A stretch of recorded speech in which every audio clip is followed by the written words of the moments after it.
Welcome to Mr. Gister. Today I'm going to tell the story of Lot, which is one of those Bible stories your priest, your Sunday school teacher, your Catholic mother probably did not get too far into the details of. Mostly because it's pretty rapey, it's incestuous, and I think it paints God in a pretty questionable light. I'm going to be interspersing some of the actual written Bible quotes along the way, so you know I'm not making this stuff up. You can pause and read those if you want.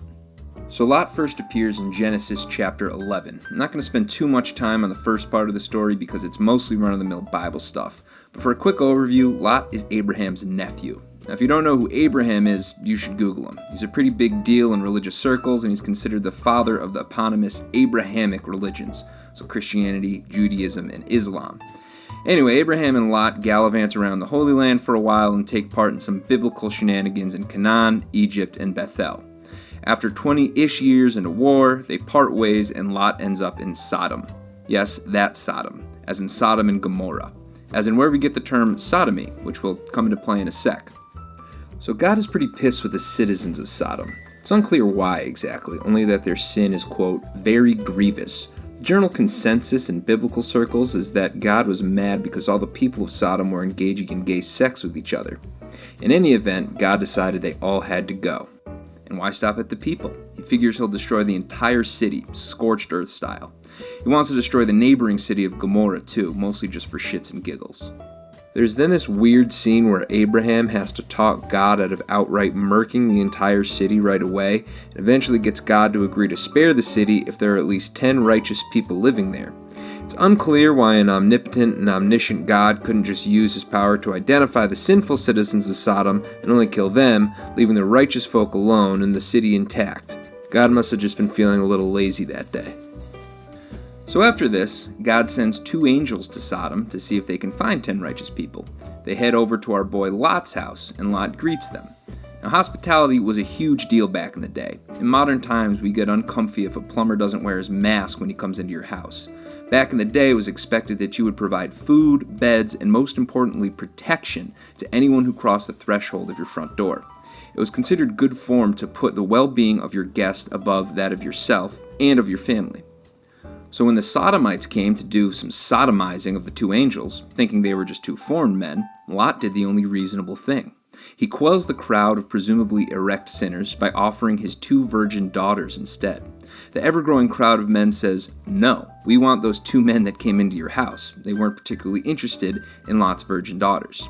The crowd then says that they are going to rape Lot if Lot does not turn over the 2 angels. So the angels just freaking blind the entire crowd, instantly. To make things worse for this crowd of now blind, horny men, God is now super pissed. I mean, all of these guys just tried to rape 2 angels. So God says F you to Abraham's deal and is about to rain down fire and brimstone, i.e. God napalm, on the entire city.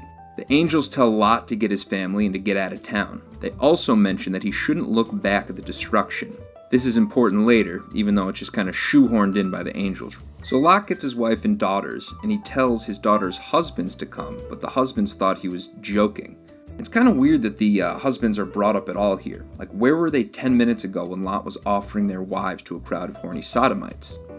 Anyway, so Lot, his wife, and his 2 daughters run out of the city towards this little safe zone town that God and Lot had agreed on.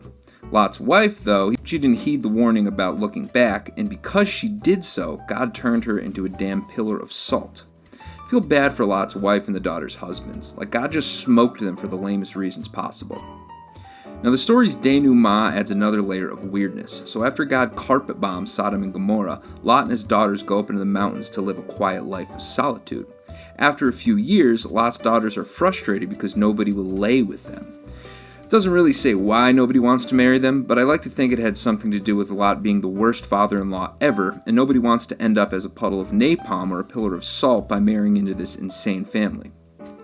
So in the mountains, Lot's daughters are desperate. They're very concerned with carrying on their father's genes. So they figure, what the hell, let's just cut out the middleman. So over the course of 2 nights, they ply Lot with booze to the point that he's blackout, and they sleep with him. Then they both become pregnant.